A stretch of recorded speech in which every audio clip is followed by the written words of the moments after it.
Didn't I mention I was going golfing with my boss today?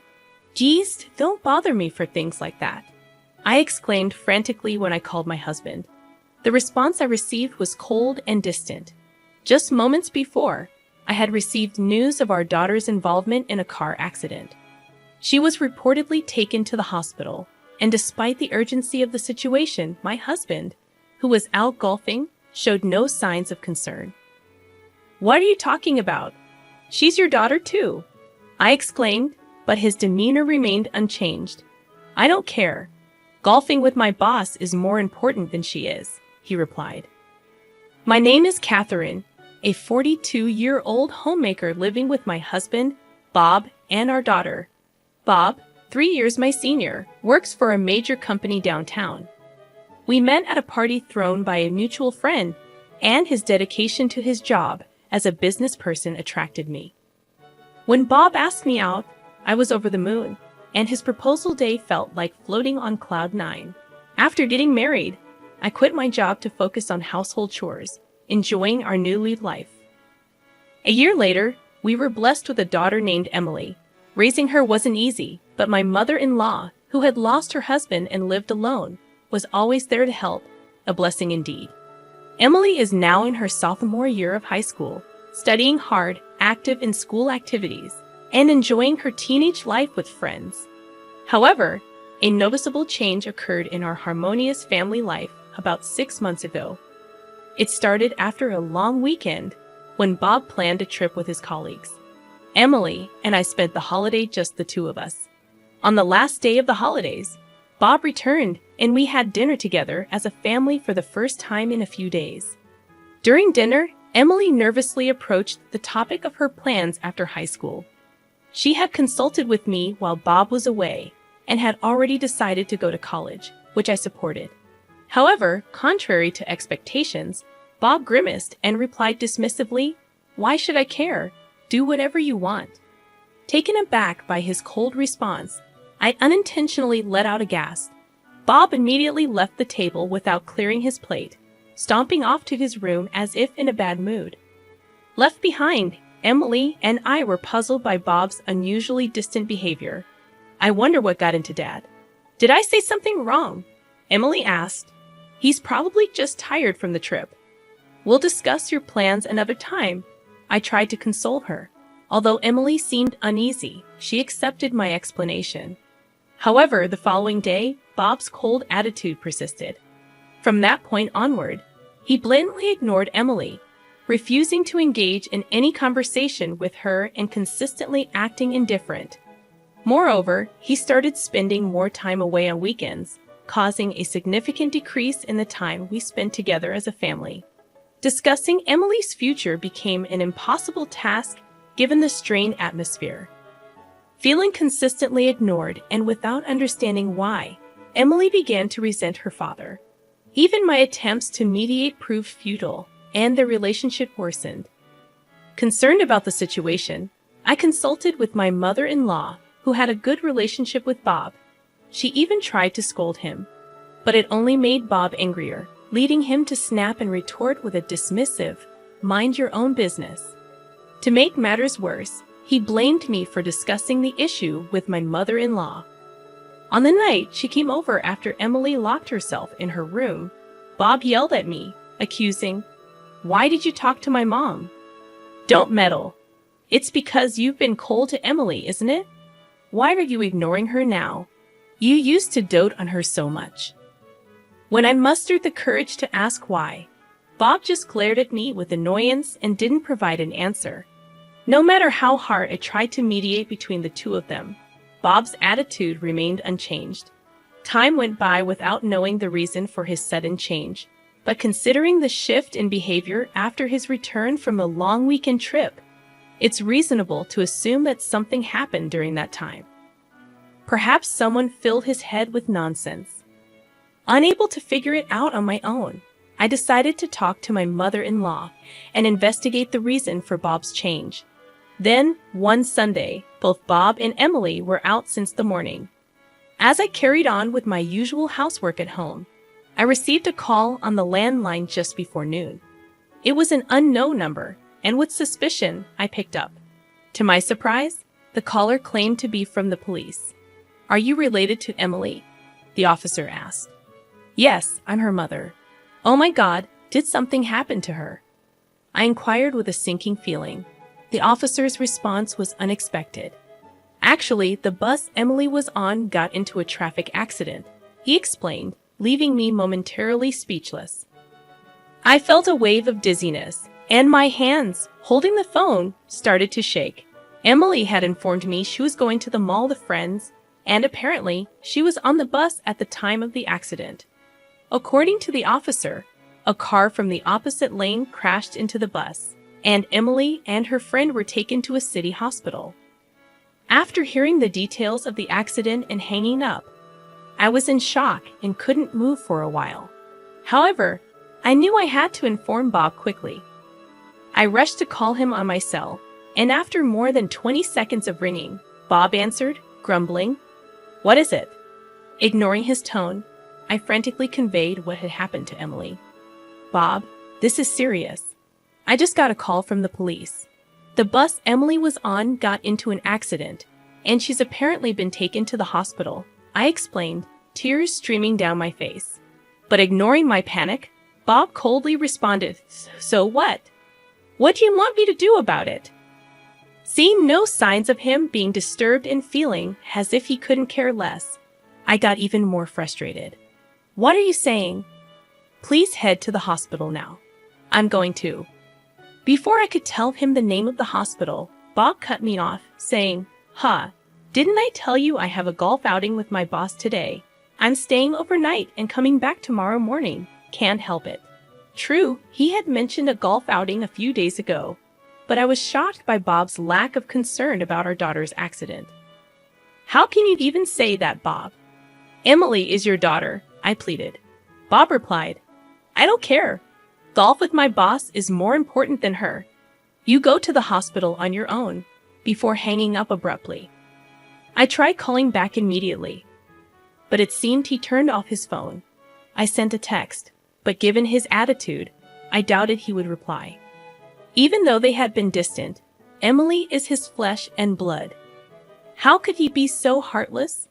This incident completely shattered my trust in Bob, and I was certain I couldn't continue living with him. I decided on divorce, but heading to the hospital was my top priority. So, I hurriedly left home. As he had declared, Bob didn't come home that day, staying at a hotel alone because the golf course was too far away. He even took the next day off work. When Bob came home the next morning, he was surprisingly cheerful. It was hard to believe for a father whose daughter had an accident the previous day. "Hey, what happened to Emily? Is she hospitalized?" Though Bob asked about Emily's condition, his casual tone made it clear he wasn't genuinely concerned. I sat in the living room, and when Bob noticed my downcast expression, he asked about Emily. Looking up at the sky, I replied, "She's there." For some reason, Bob seemed pleased, saying, "I see. Well, that's a relief. Once Emily's funeral is over, we can get divorced right away."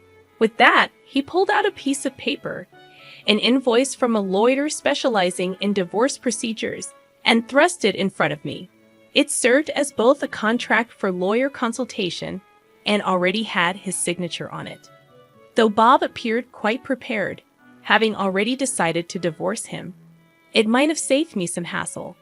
"All right, I got it." I quietly agreed to the divorce. Bob didn't discuss the reason for the divorce. He just walked away to his room without saying anything else, as if he was done with me.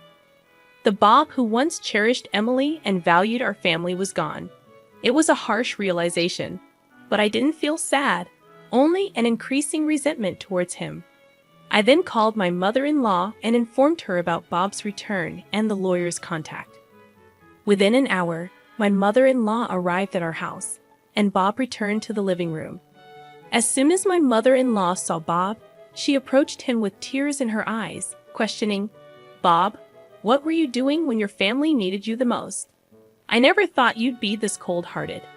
Even when scolded by his mother, Bob showed no remorse, stating, "I had prior commitments. What can I do?" And it was all her making a big fuss.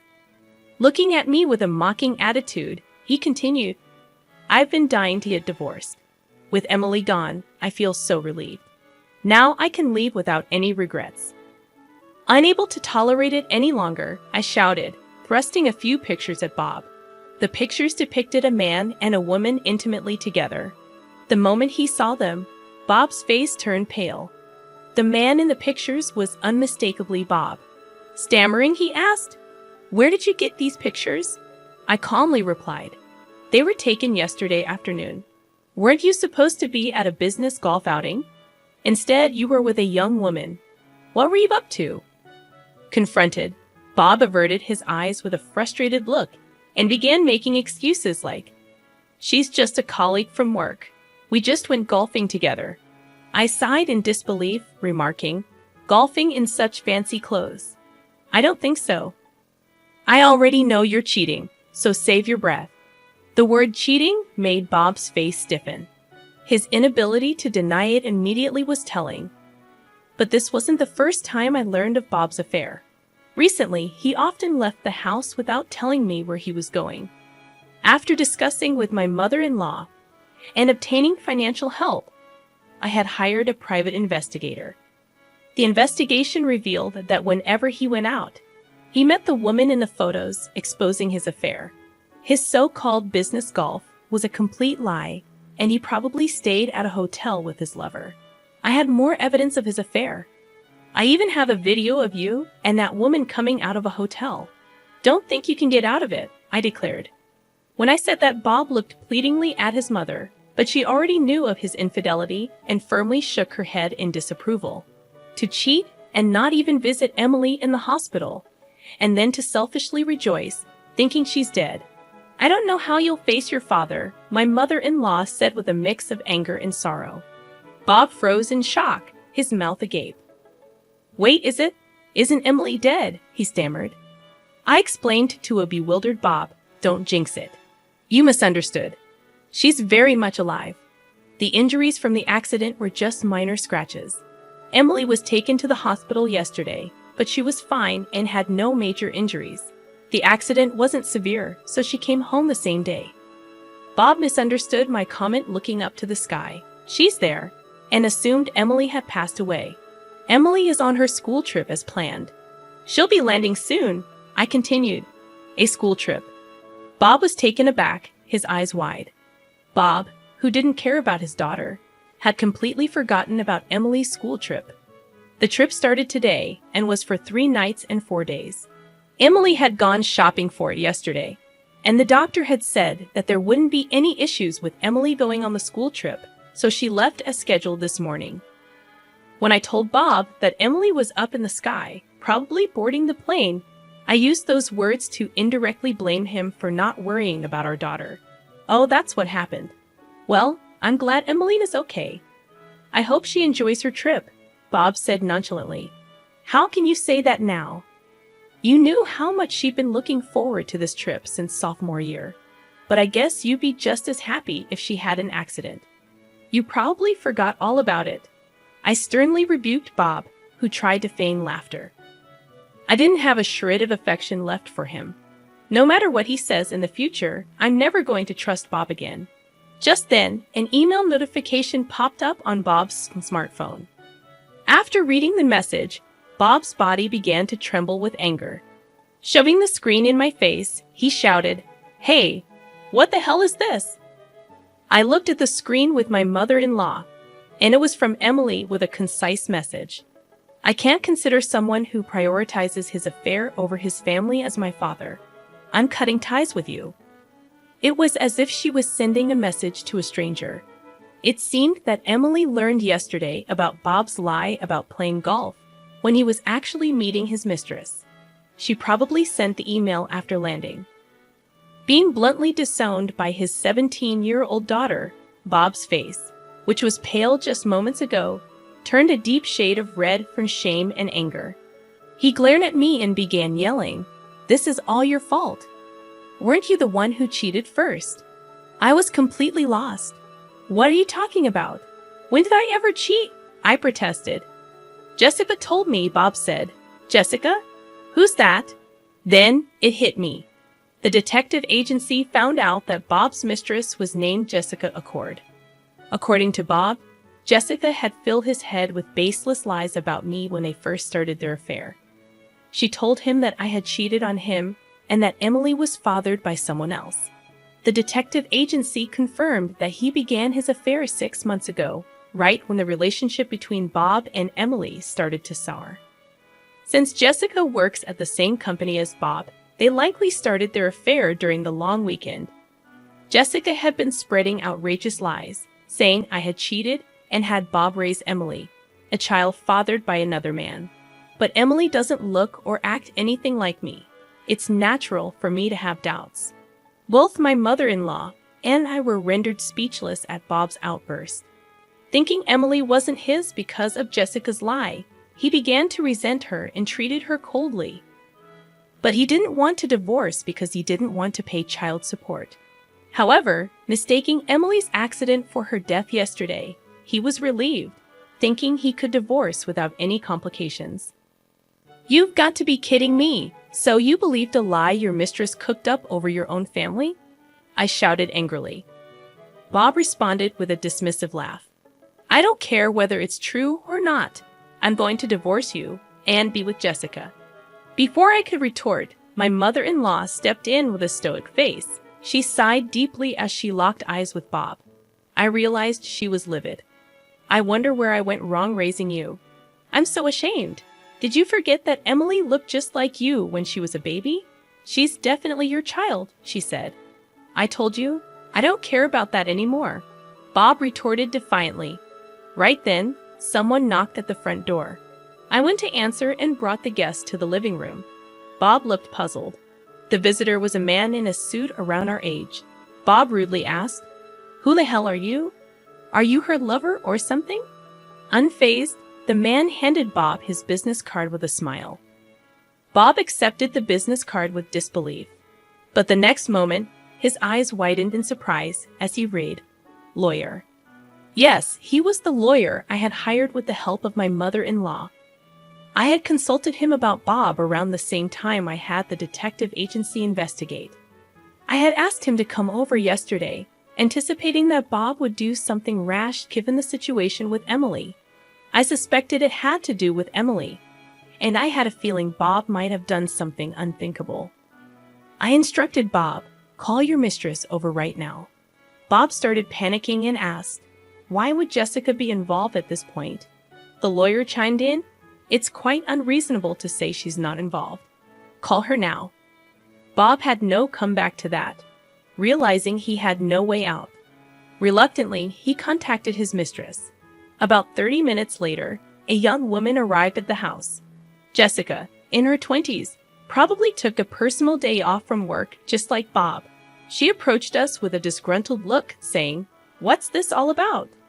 I've got nothing to do with your family issues."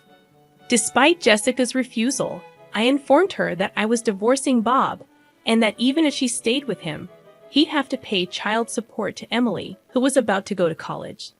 "I have nothing to do with this," she insisted.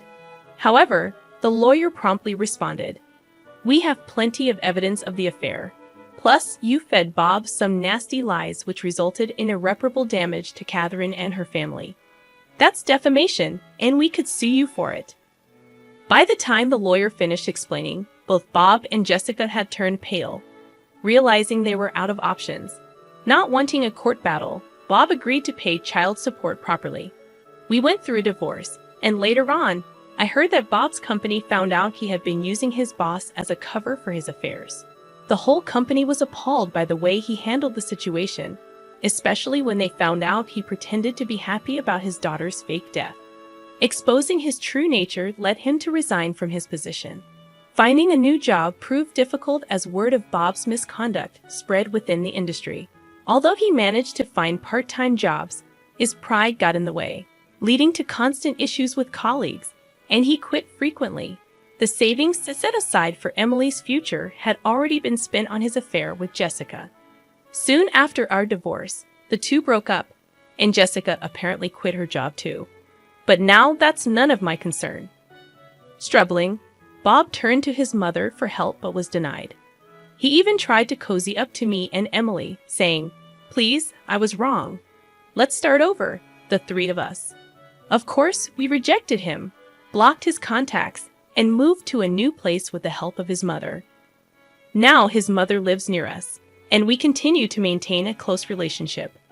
I have no idea what became of Bob, and I never want to be involved with him again. Freed from the stress of the troubled relationship with his father, Emily has been thriving in high school. Now, as a senior, she got accepted into her first-choice college.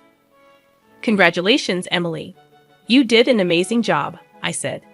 "Thanks, Mom. It's all because you and Grandma supported me," Emily responded, tears streaming down her face. "Since the college is commutable from our home, we plan to live together as we always have." I managed to find a job shortly after becoming a single parent and now work full-time. We have enough savings to cover Emily's tuition. I'm hoping for a bright future as we move forward.